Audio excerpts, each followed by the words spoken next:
believe it's going to get a little bit of a ceremony. It's just something very beautiful about it. It's an incredible piece of work. Going to be landing at Pier 90 in Hello, Manhattan to chào các provide bạn. hospital Các bạn đang surge coi capacity buổi họp to báo the New York trực tiếp từ metropolitan area. So it's a Nhà surge Trắng của capacity. Tổng They thống may Donald use it Trump for vào ngày this, hôm or nay, they ngày may have other 26 tháng people 3, coming in from nói về hospitals cái gói bill cũng như unrelated những to the cái hoạt virus, động and của they'll use đội those phòng chống hospitals on về land. coronavirus. They'll use those hospitals for the virus, but we'll see how they do it. They could do it either way, one way or the other, whichever one is best. But it could be, because it's set up so well for a regular hospital, that they may take people out of hospitals and then use those rooms for the virus. The National Institute of Health and the private sector, working closely with the FDA, continue to collaborate to discover and test treatments and therapies that can effectively reduce the duration and symptoms of the virus and very much help people to recover. And I'm firmly committed to bringing these treatments to market very quickly. We have a lot of tests going on with regard to different medicines, and I hope we get lucky. I hope we hit. A lot of talented scientists and doctors are working on therapeutics, a cure, vaccines. I think we're doing very well. Tony may speak to that a little bit later, but I think we're doing very well with regard to the vaccines. I think we're doing well with regard to a lot of the things I just mentioned, but we'll have to see what happens. We're going to know fairly soon about a lot of them. But it's very advanced, and the vaccines are very advanced prior to, as you know, a fairly reasonably long test period, in that case over a year.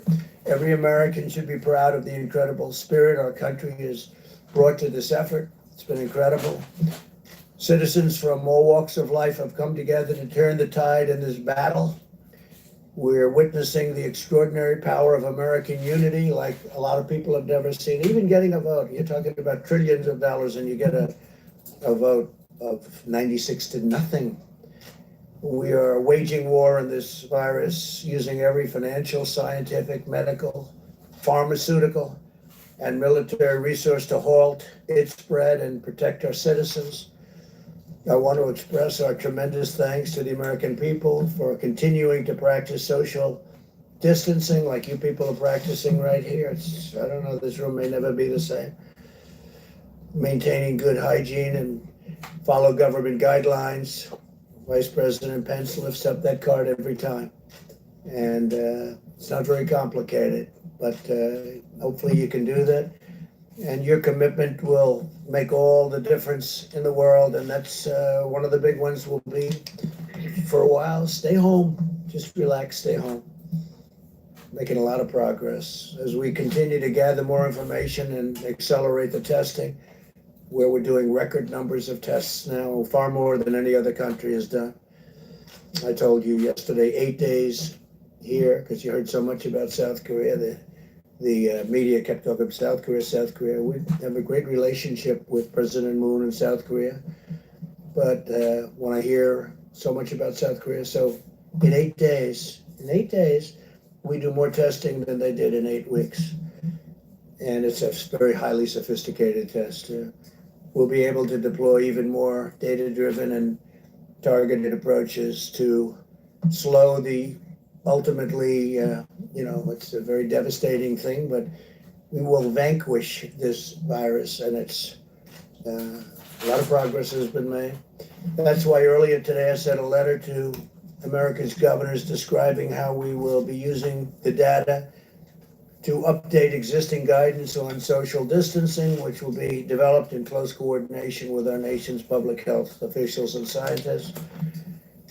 Because of the sacrifices of our great doctors and nurses and healthcare professionals, the brilliance of our scientists and researchers, and the goodness and generosity of our people, I know that we will achieve victory and quickly return to the path of exceptional health, safety, and prosperity for all of our citizens.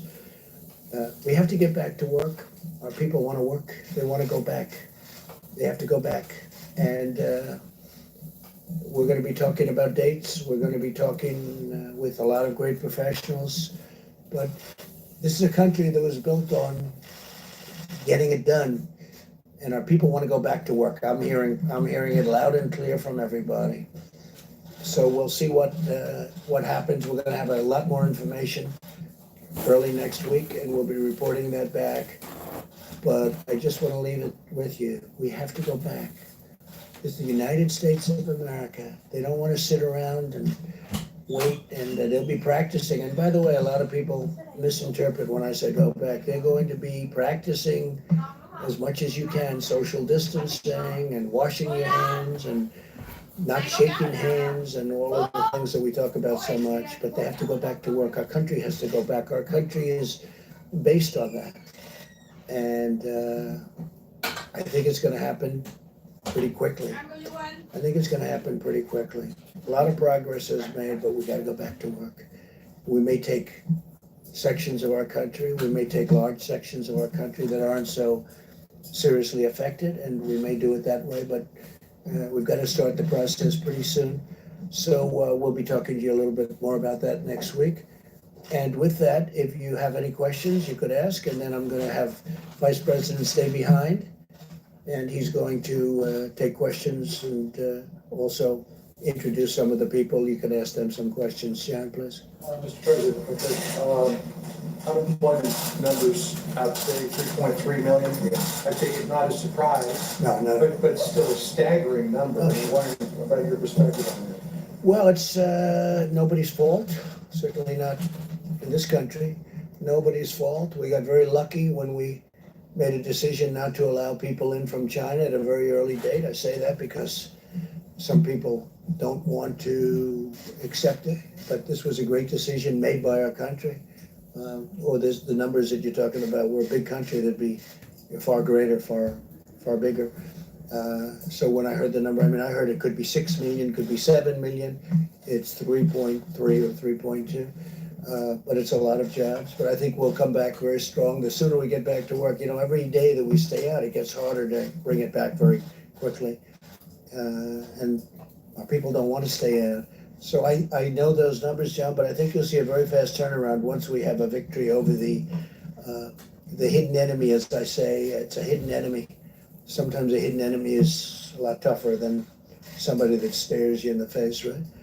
So we'll see what happens. But they're fully expected numbers, at least. Steve, please. The U.S. proposal to deploy some troops along the Canadian border, Yeah. and Prime Minister Trudeau is complaining about that. Why is that necessary? Well, we have very strong deployments on the southern border, as you know, with Mexico, and we had some troops up in Canada, but I'll find out about that. I guess it's equal justice to a certain extent. But in Canada, we do have troops along the border. We have a lot of things coming in from Canada. We have trade, some illegal trade that we don't like. We have very strong sanctions on some. We have very strong tariffs on dumping steel. And we don't like steel coming through our border that's been dumped in Canada so they can avoid the tariff. I charge a lot of tariff for the steel. And it's been great for our steel companies because now they can really go. You look at what's happened with steel, it's been pretty incredible. But we've taken in billions and billions of dollars in tariffs on steel. And much of it comes in from China, but they can come through the Canadian border too. So we're always watching for that. The numbers correctly, the United States now has surpassed China as the country with the highest number of virus cases. Does this surprise you at all? Is it following a predictable trajectory? No, I think it's a tribute to our testing. Number one, you don't know what the numbers are in China. China tells you numbers, and I'm speaking to President Xi tonight, I believe, and we'll have a good conversation, I'm sure. But you just don't know, what are the numbers. But I think it's a tribute to the testing. We're testing tremendous numbers of people. And every day, the way the system works, and I want to thank especially Roche, has been fantastic, great company. They've done a tremendous amount. Deborah was telling me before that they've really stepped up to the plate and done great, as have other of the companies, but it seems that they're really doing Phóng viên hỏi tại sao mà bây giờ thời điểm này nước Mỹ trở thành là nước số 1 về số ca nhiễm. Ông Tổng thống Trung trả lời là chúng ta đã kiểm tra rất là nhiều số lượng lớn, còn ở Trung Quốc thì chúng ta không kiểm chứng được. 3.3 jobless claims. You just suggested it could 6 to 7 million. A lot of those workers. No, I didn't say that. No, you're wrong.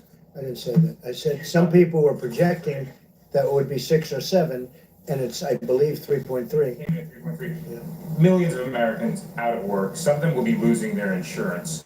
What's your plan to make sure, through no fault of your own, as you just mentioned, that they stay insured? Are you willing to plus up the subsidies for some of the exchanges under Obamacare, expand Medicaid? What's being considered? So, well, I mean, the things I just read to you are being considered, and other things are being considered. People are going to be getting big checks, and it's not their fault. What happened to them is not their fault. So we're doing a lot of different things on health insurance. We have meetings on it today. We're taking care of our people. This is not their fault, what happened, and we're taking care. We're starting off by sending them very big checks. I think for a family of 4, it's about $3,000. And we're taking care of our people. We're taking care of our workers.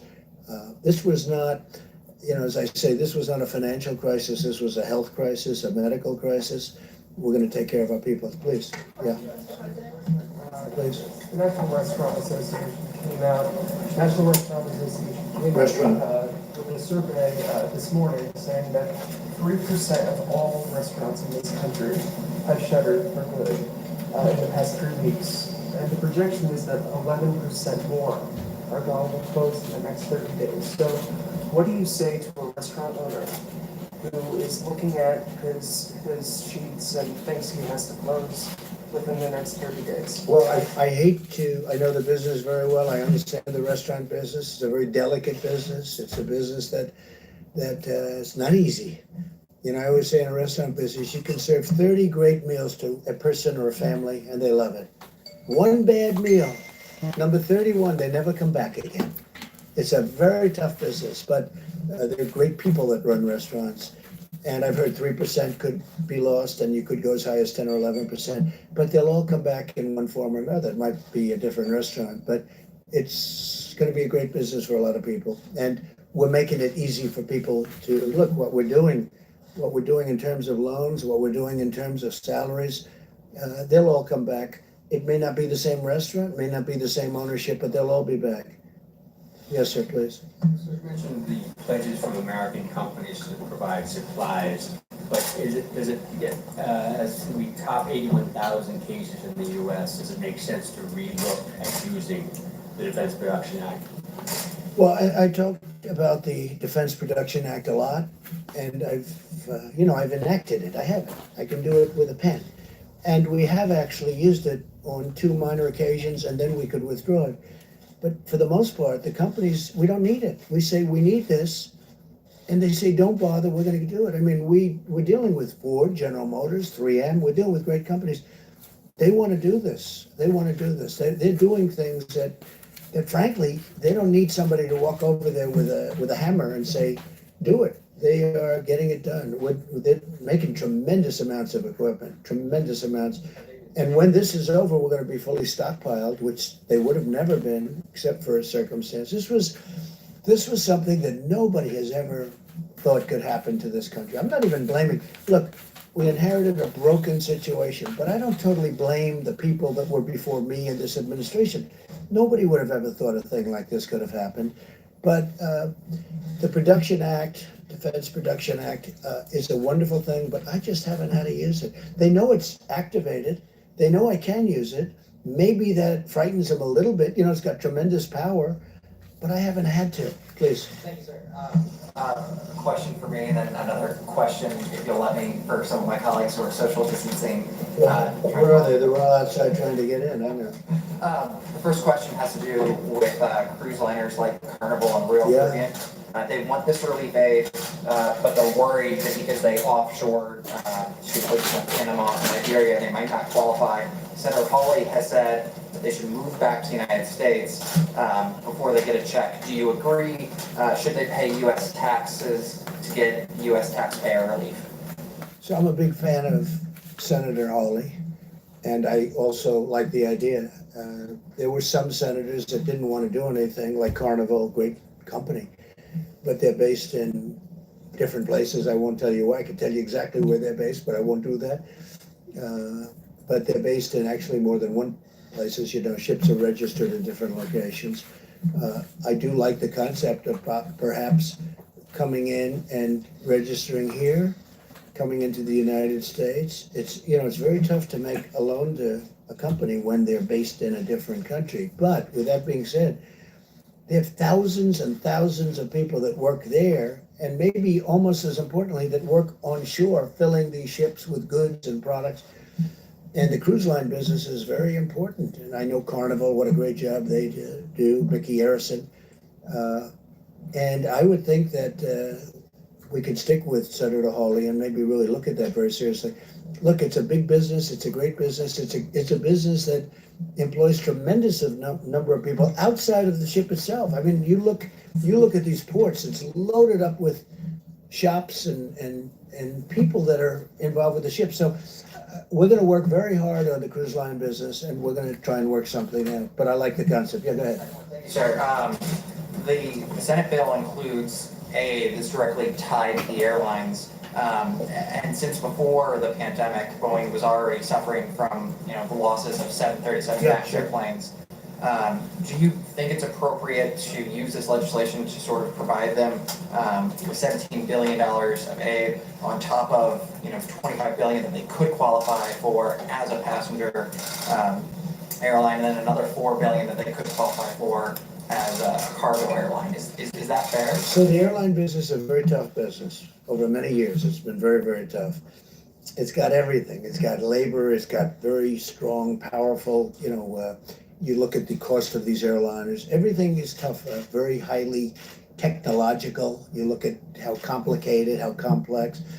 It's got unions. It's got everything. The airline business, generally speaking, has unions. It's a very tough business, always been a very tough business. With that being said, we have to keep our airlines going.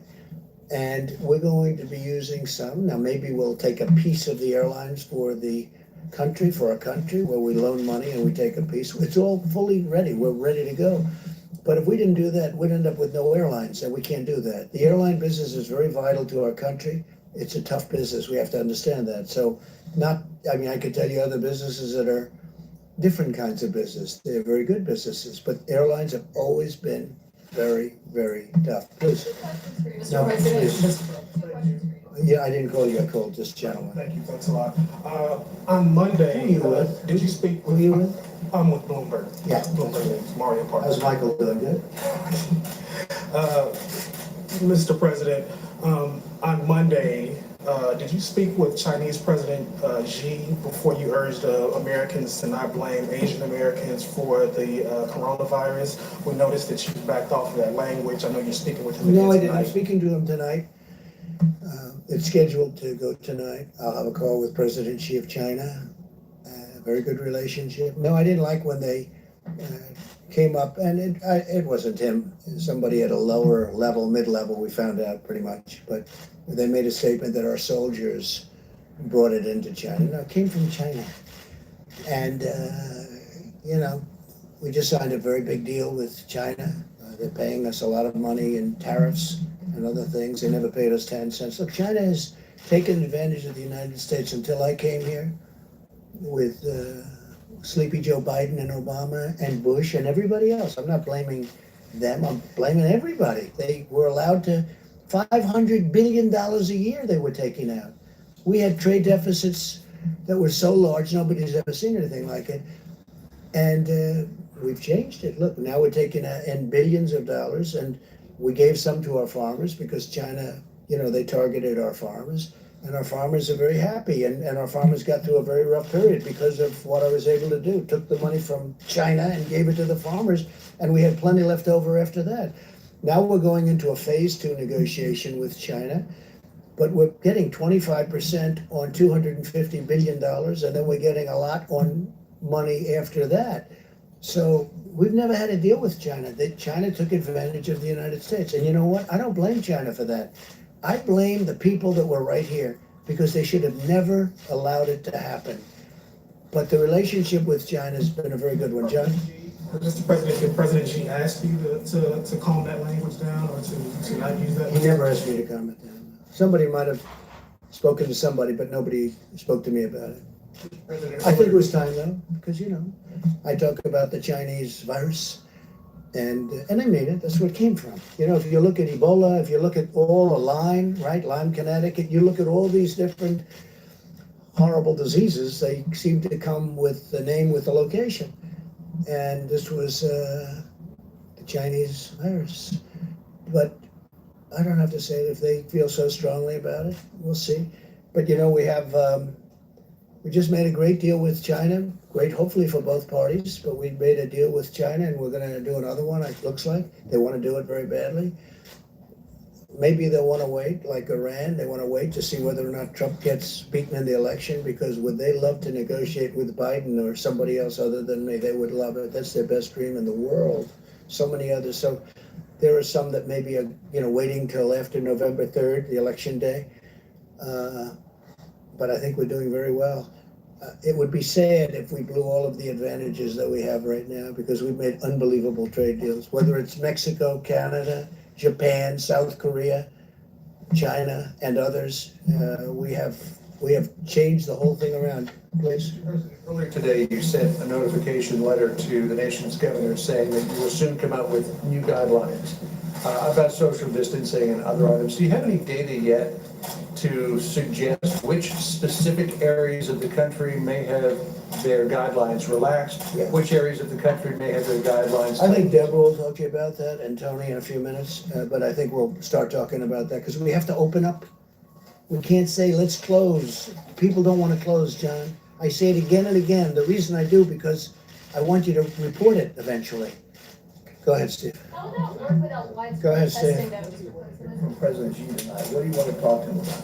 Yeah, it's his call. I mean, I'll talk to him whatever he wants to. I mean, we'll have, I think, a very fruitful call. Have a good call tonight at 9 o'clock, please. Virus? Yes, in the back.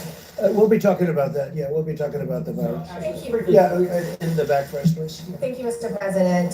Despite the jobless claim numbers today, the market rallied again. It's up over 4,000 points in the last 3 days. Yeah, marking, record. Yeah, the largest chart since 1931. Do you think that the economic uncertainty has passed? No, not yet. It hasn't passed, but it's come a long way. I think they think we're doing a really good job in terms of running this whole situation having to do with the virus.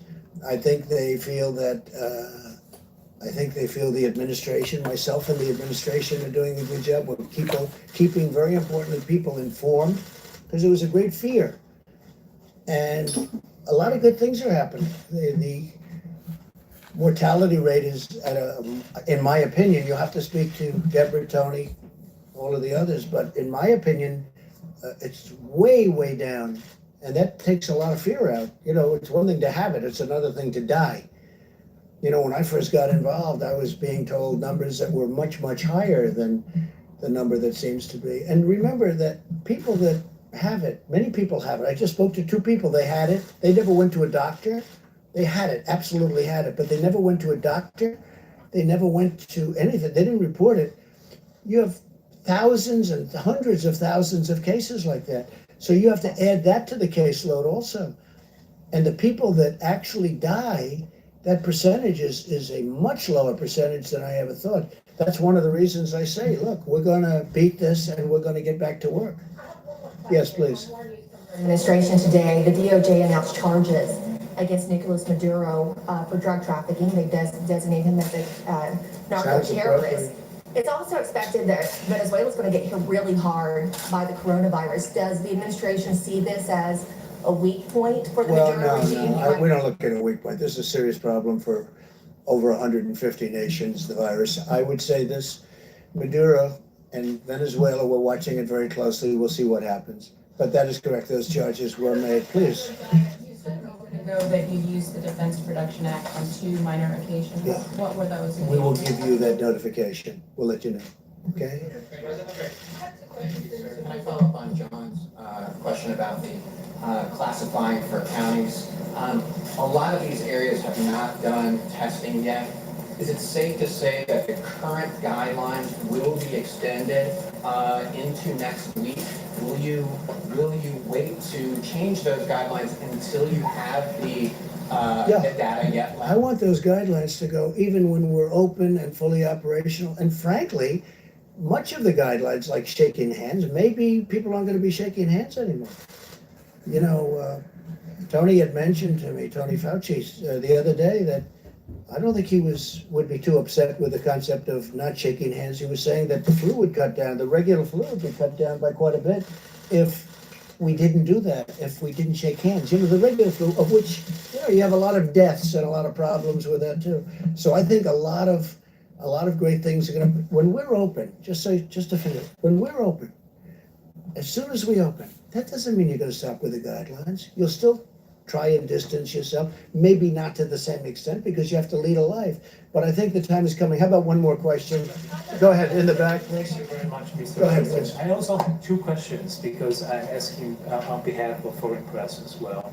So one domestic question, one international. Domestically, you just tweeted the other day saying that it's very important that we totally protect Asian Americans. Yes, I do. Very important to me. But still millions. Very important to me. We have to protect our Asian Americans. Yeah. It's a very important. That was a very important tweet to me because I didn't like things that I was hearing. Please go ahead. Well, what's the concrete measure that you're taking to combat the hate crimes against Asians? Well, I don't know. All I know is this: Asian Americans in our country are doing fantastically well. I'm very close to them, as you know, and they're doing fantastically well. And I think they appreciate the job we're doing. But I did want to put that statement out, the social media statement, because to me, Asian Americans are a great part of our country. Thank you all very much. We'll see you soon. Thank you. On your guidance,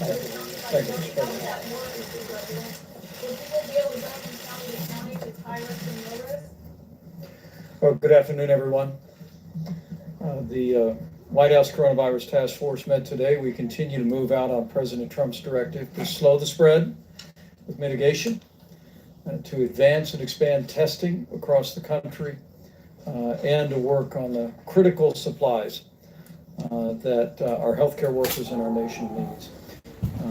Today, the President convened the nation's governors, all of the states and territories, and reiterated to them that with FEMA in the lead, our approach is, our response to the coronavirus in this country is locally executed, healthcare workers, local public health officials. It is state managed, and it is federally supported.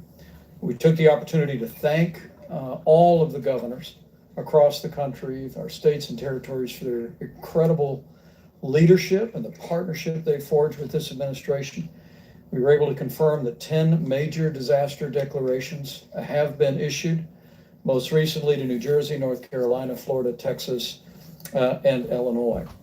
We spoke to them about the importance of the economic recovery legislation that will come before the House of Representatives, we believe, tomorrow midday.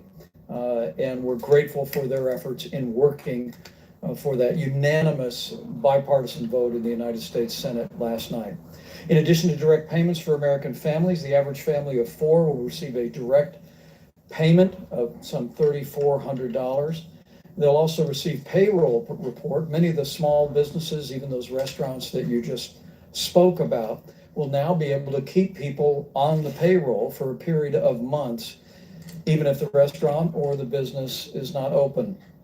With the governors, though, we talked about the $150 billion in direct aid to the states, $100 billion in direct assistance to hospitals, of course, the expansion of unemployment benefits to make sure that our states have the resources to meet the challenges that were so evident in those unemployment numbers this morning. On the subject of testing, pleased to report that testing is available in all 50 states. And in partnership with commercial labs across America, this morning we received word that 552,000 tests have been performed and completed all across the United States. We want to thank the American Hospital Association and hospitals across the country that are just now beginning to report in a fulsome way the results of those tests. And when the president signs the law tomorrow, it will actually be required by law. But as Dr. Birx and Dr. Fauci have explained many times at this podium, it's so important that any hospital or any lab that's doing testing report back to the CDC and FEMA so we have full visibility to provide the president with the very best counsel. Good news today on testing. Abbott Laboratories submitted to the FDA today a request for approval of a point of care test. This would be the kind of test where you could go to your doctor You could get the test done there at your doctor and have the results in no more than 15 minutes. Dr. Steve Hahn will be here tomorrow to talk about progress in evaluating Abbott Laboratories' point of care test. Also, speaking of the FDA, on the subject of swabs, the FDA did announce earlier this week that testing symptomatic patients by swabbing from the front of the nose is perfectly appropriate, and it's already begun across the country. It allows for self-collection, and it also relieves the burden on healthcare protection. It saves personal protective equipment from being expended when people can administer a test themselves. And Dr. Birx will speak about the importance and the availability of swabs. With regard to supplies, you heard the President speak about what we have already shipped out from the National Strategic Stockpile. More than 9 million N95 masks for healthcare workers, 20 million surgical masks, 6,000 ventilators, and millions of gloves and gowns and face shields. In addition to that, we are working with a number of suppliers to manufacture ventilators, even while we work with state leaders to assess not just what ventilators are available in their state hospitals, but what ventilators are available in private hospitals across their state. And governors across the country are doing great work evaluating the full supply of tens of thousands of ventilators that are available. Let me also say thank you to the American Society of Anesthesiologists and Dr. Mary Peterson. The American Society of Anesthesiologists actually produced a video. Tomorrow they will host a webinar for healthcare workers to demonstrate how the devices that anesthesiologists use can be very easily converted into a ventilator that's appropriate for a patient struggling with respiratory ailment like the coronavirus. And we're very grateful. This actually adds tens of thousands of devices to the supply. And we're all truly grateful to Dr. Peterson and the whole association for their full cooperation. With 5 of 10 counties in the country being the top counties for coronavirus being in the New York City metropolitan area, let us reiterate our recommendation that any resident of the greater New York City area who has traveled elsewhere in the United States, please check your temperature, mind your health, and self-isolate for 14 days. What we don't want, again, with 5 of the top 10 counties for coronavirus being in the greater New York City area, we don't want anyone, and no one would want to inadvertently carry the coronavirus to a community or to a family member inadvertently because they've come out of that community. So again, as Dr. Fauci said recently, if you come out of New York over the last several weeks, before the mitigation measures are put into effect, in particular, check your temperature, mind your health, and self-isolate for 14 days. It is inspiring as I prepare to introduce Dr. Birx to talk about the data that we're monitoring on a regular basis, and Dr. Fauci to talk about mitigation. Let me conclude by saying how inspiring it is to see the way America and the American people are responding to this moment. We all were awakened this morning with record unemployment numbers. Not unexpected during the time of national crisis that we are facing. But what you may not know is that while there were some 3 million plus new unemployment claims, Walmart announced they're hiring 150,000 new associates through the end of May. Amazon, a few weeks back, announced they're hiring 100,000 additional warehouse employees to meet a growing demand at Amazon for online purchases. CVS Health is going to provide bonuses to their employees working with patients and hire 50,000 workers. And Pizza Hut, I'm told, is planning to hire more than 30,000 permanent employees. And that's just a short summary of a list that totals almost 500,000 jobs that have been announced by businesses around America. And it's not just been about jobs, it's been about generosity. Anheuser-Busch is making a $5 million donation to the American Red Cross to support first responders. OYO Hotels is offering doctors, nurses, and first responders free rooms at any of their 300 hotels all across America.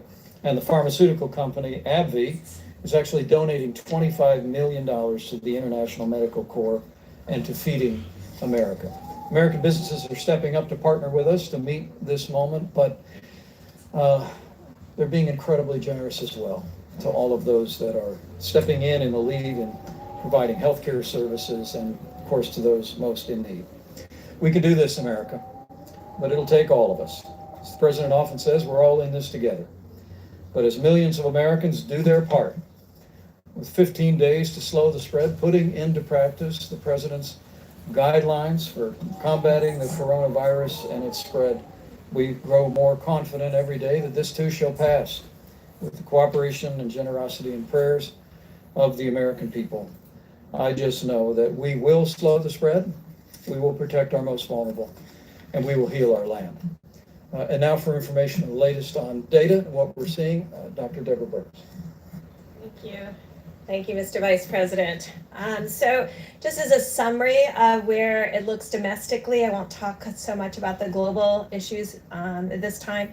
We do have 19 out of our 50 states, to be reminded, that had early cases, but have persistently low level of cases, and at this point have less than 200 cases. So that's almost 40% of the country with extraordinarily low numbers. And they are testing. Some of our governors have been very adamant about their need for test kits. We have gotten them test kits. When we had Abbott add about a week ago to the test kits, we've been able to open up additional test kits for states that want to do surveillance and want to do contact tracing. These 19 states are doing still active containment. There are 200 cases despite the fact that they've been measuring them over the last 3 to 4 weeks. Still though, 55% of all cases and 55% of all new cases continue out of the New York metro area. That's the New Jersey part and New York part in particular. I haven't added in Connecticut or other counties at this point. We are concerned about certain counties that look like they're having a more rapid increase. When you look at Wayne County in Michigan and you look at Cook County in Chicago. So we have integrated all of our information to not only look at where the cases are today, but how they're moving, so we can alert FEMA to where we think the next potential hotspot is. All of the counties that I've mentioned, the hotspots are in urban areas or in the communities that serve that urban area. And I think that's something very important to remember as we move forward. Because of the innovation within our private sector, we continue to have these new platforms added for laboratory testing. And these become critical platforms for states that have very low rates and very low rates needed to test. Why is that important? Some of these machines have wells and plastic plates that in order to be effective, you have to put on about almost 96 samples. And others are made for 4 samples or 24 samples at a time. So what's critical for us to be able to do is to match the need to the county and state. And that's the role that we can provide advice on, because we get to see across the whole country and where those items are needed most. And so this is allowing us to adapt and adopt really allocation of tests or recommendations to state of what piece of equipment they may need. Of the 550,000 tests, you can do the math, but we're still running somewhere about 14% overall. That means 86% of the people with significant symptoms, because remember, you had to have a fever and symptoms to get tested at this point. So still 86% are negative. These are really important facts for the American people. I'm sure many of you saw the recent report out of the UK about them adjusting completely their needs. This is really quite important. If you remember, that was the report that said there would be 500,000 deaths in the UK and 2.2 million deaths in the United States. They've adjusted that number in the UK to 20,000. So 500,000 to 20,000. We're looking into this in great detail to understand that adjustment. I'm going to say something that's a little bit complicated, but I'm going to try to do it in a way that we can all understand it together. In the model, either you have to have a large group of people who are asymptomatic, who've never presented for any test, in order to have the kind of numbers that were predicted. To get to 60 million people infected, or 6 million people infected, you have to have a large group of asymptomatics, because in no country to date have we seen an attack rate over 1 in 1,000. So either we're only measuring the tip of the iceberg of the symptomatic cases, and underneath it are a large group of people. So we're working very hard to get that antibody test, because that's a good way to figure out who are all these people under here and do they exist. Or we have the transmission completely wrong. So these are the things we're looking at, because the predictions of the models don't match the reality on the ground in either China, South Korea, or Italy. We are about 5 times the size of Italy. So if we were Italy and you did all those divisions, Italy should have close to 400,000 deaths. They're not close to achieving that. So these are the kinds of things we're trying to understand. Models are models. We're adapting now to the reality. There's enough data now of the real experience with the coronavirus on the ground to really make these predictions much more sound. So when people start talking about 20% of a population getting infected, it's very scary. But we don't have data that matches that based on the experience. And then finally, the situation about ventilators. We were reassured in meeting with our colleagues in New York that there are still ICU beds remaining, and there's still significant, over 1,000 or 2,000 ventilators that have not been utilized yet. Please, for the reassurance of people around the world, to wake up this morning and look at people talking about creating DNR situations, do not resuscitate situations for patients.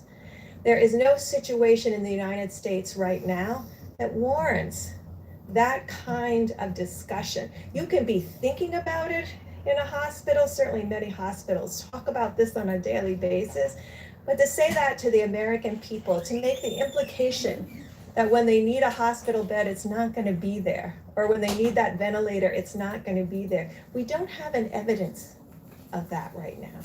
And it's our job collectively to assure the American people that it's our collective job to make sure that doesn't happen. Right now, you can see these cases are concentrated in highly urban areas. There are other parts of the states that have lots of ventilators, and other parts of New York State that don't have any infections right now. We can be creative, we can meet the need by being responsive, but there's no model right now, no reality on the ground where we can see that 60 to 70% of Americans are going to get infected in the next 8 to 12 weeks. I just want to be clear about that. So we're adapting to the reality on the ground. We're looking at the models of how they can inform, but we also are learning very clearly from South Korea and from Italy and from Spain.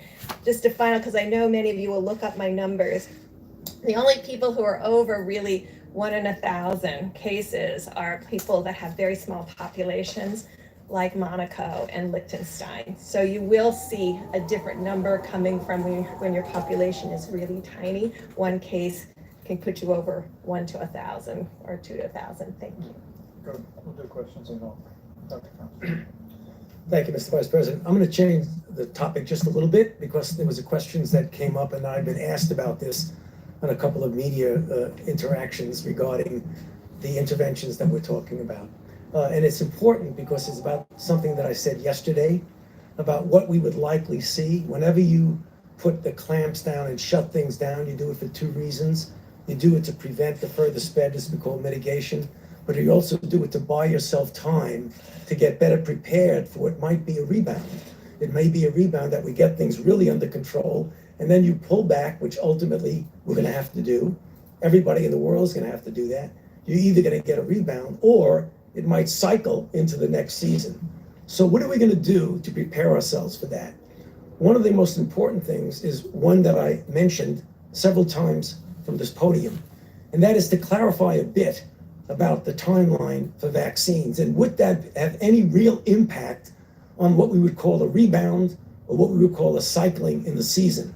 Certainly, for sure, a vaccine is not going to help us now, next month, the month after. But as I mentioned to you, we went into a phase 1 trial, and I keep referring to one vaccine. There's more than one. There's a couple of handfuls of vaccines at different stages of development, but they're all following the same course. And the course is, you first go into a phase 1 trial to see if it's safe, and you have very few people, 45 people within a certain age group, all healthy, none at really any great risk of getting infected. The reason you do that, because you want to make sure that it's safe. Then the next thing you do, and that takes about 3 months, easily, maybe more. So that's going to bring us into the beginning or middle of the summer. Then you go to a phase 2 trial, or what we say 2-3, which means we have a lot of people in there. Now we hope that there aren't a lot of people getting infected, but it is likely there will be somewhere in the world where that's going on. So it's likely that we will get what's called an efficacy signal, and we will know whether or not it actually works. If in fact it does, we hope to rush it to be able to have some impact on recycling in the next season. And like I said, that could be a year to a year and a half. I'm not changing any of the dates that I mentioned. But one of the things that we are going to do that you need to understand that has been a stumbling block for previous development of vaccines, and that is even before you know something works, at risk, you have to start producing it. Because once you know it works, you can't say, great, it works. Now give me another 6 months to produce it. So we're working with a variety of companies to take risk. We didn't take it with Zika. That's why, we have a nice Zika vaccine, but we don't have enough to do it because there's no Zika around. Same with SARS. So that's one of the things we're really going to push on, is to be able to have it ready if in fact it works. Now, the issue of safety, something that I want to make sure the American public understand. It's not only safety when you inject somebody and they get maybe an idiosyncratic reaction, they get a little allergic reaction, they get pain. There's safety associated.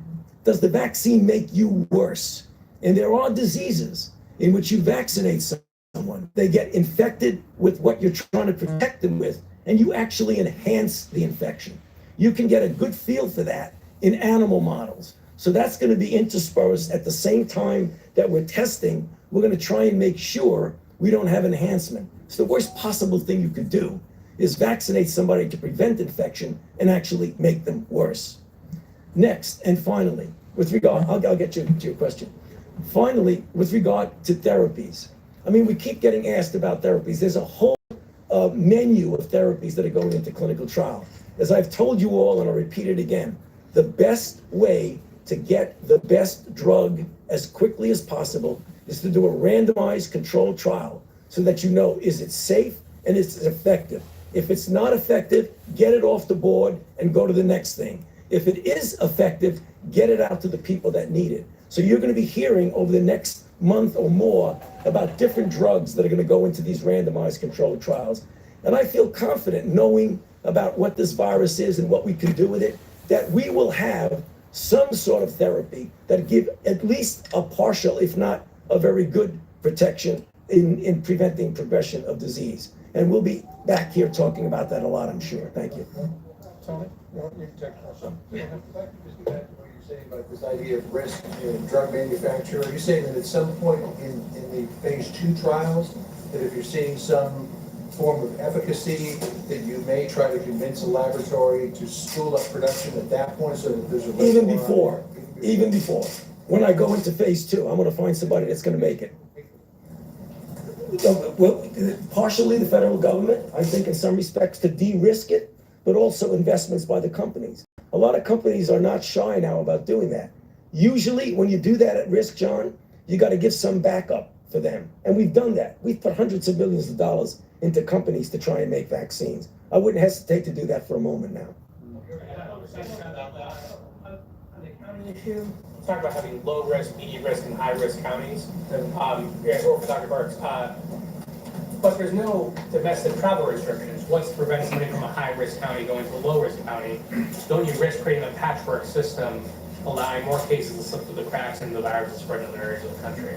I think this is a very important concept, and it's why we've really worked on messaging to the American people about these 15 days to stop the spread.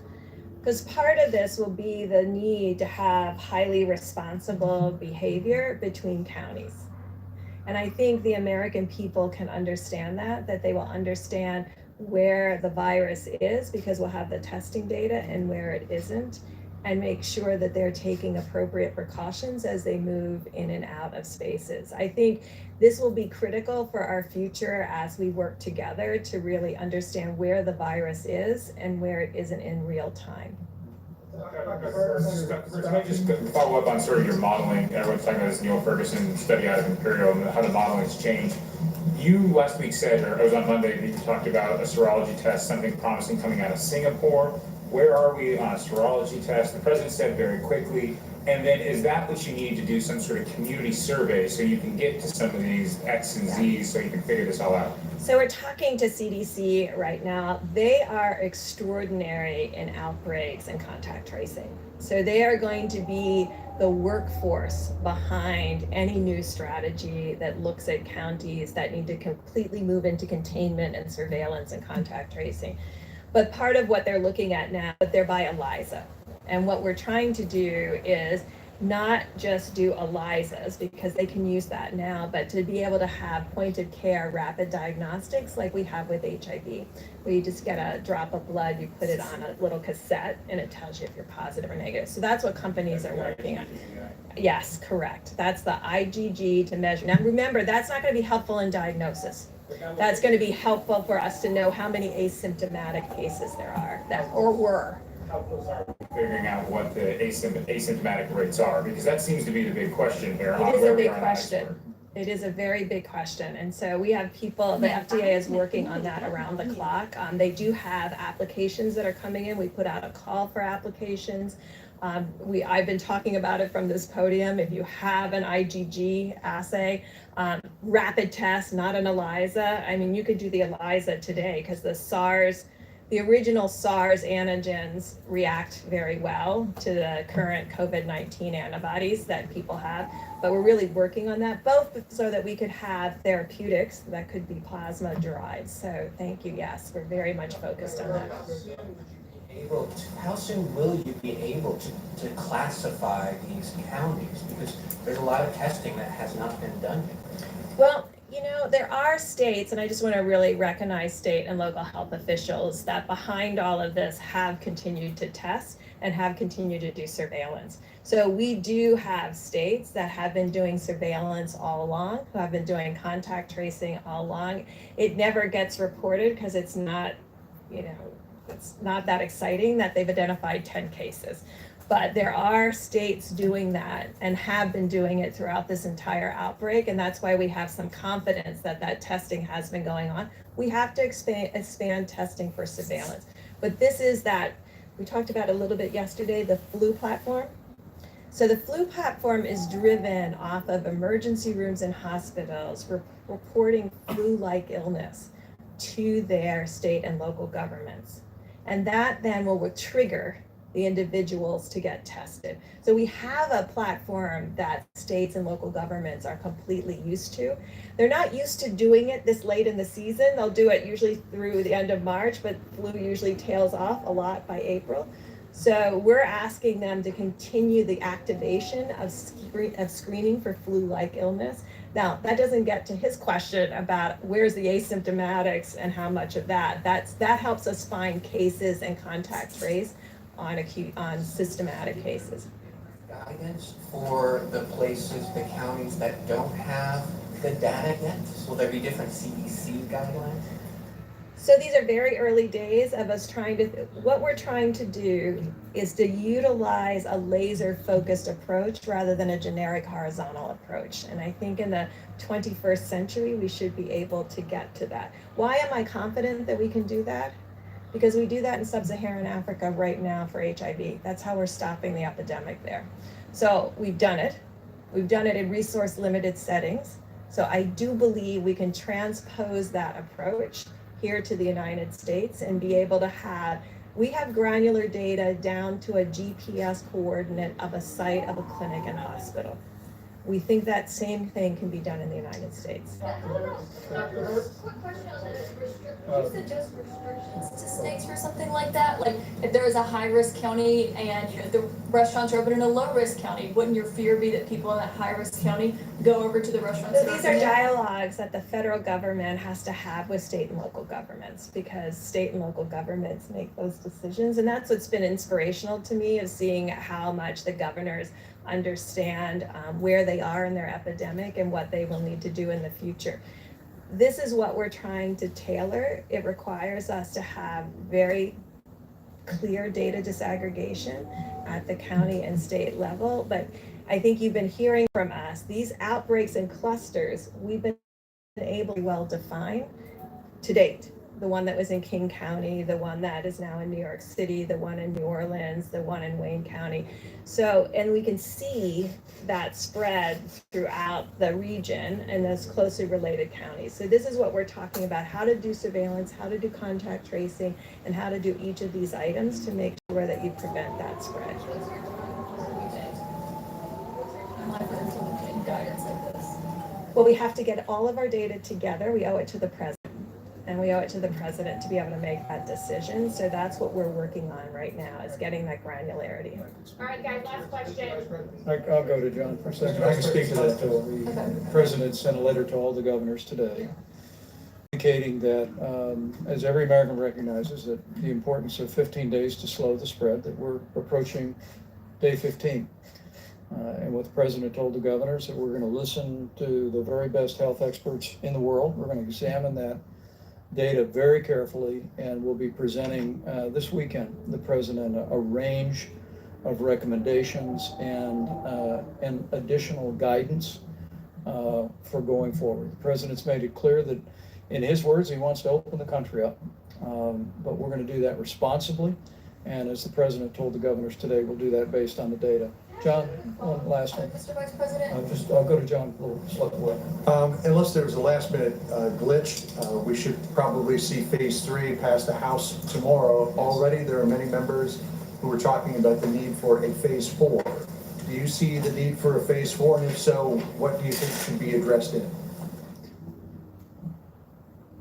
Well, first, let me just say again how grateful the president and I know governors across the country are for the extraordinary bipartisan work that's been done on Capitol Hill. Not just in the bill that will be taken up by the House of Representatives tomorrow, but in legislation last week that extended paid family leave, free coronavirus testing to every American, made sure that all the agencies at every level of the federal government had the resources to meet this moment. It's really been a very inspiring time. But what the president's made clear to our governors, we're going to do whatever it takes. And already we're hearing from some governors about the need for additional resources. And we will evaluate those very carefully. And I think the Secretary of the Treasury has already indicated, and congressional leadership has already indicated a willingness to remain open to that. The American people know we're all in this together. And the unity that you see on Capitol Hill, the unity that this president has marshaled among governors all across this country and our states and territories will continue to drive forward. We're going to make sure the people on the front lines are healthcare workers and the people that are serving them, make sure our state governments, make sure every agency of the federal government have everything we need to put the health of America first. We'll see you back here tomorrow. Thank you all. I just have a clarification. The president says the DPA has been. Buổi họp báo hôm nay đến đây đã kết thúc. Các bạn đã theo dõi. Hôm nay là Mỹ chính thức là số ca nhiễm đã đứng đầu, vượt qua cả Trung Quốc với hơn là 81.000 case. Cảm ơn các bạn đã theo dõi.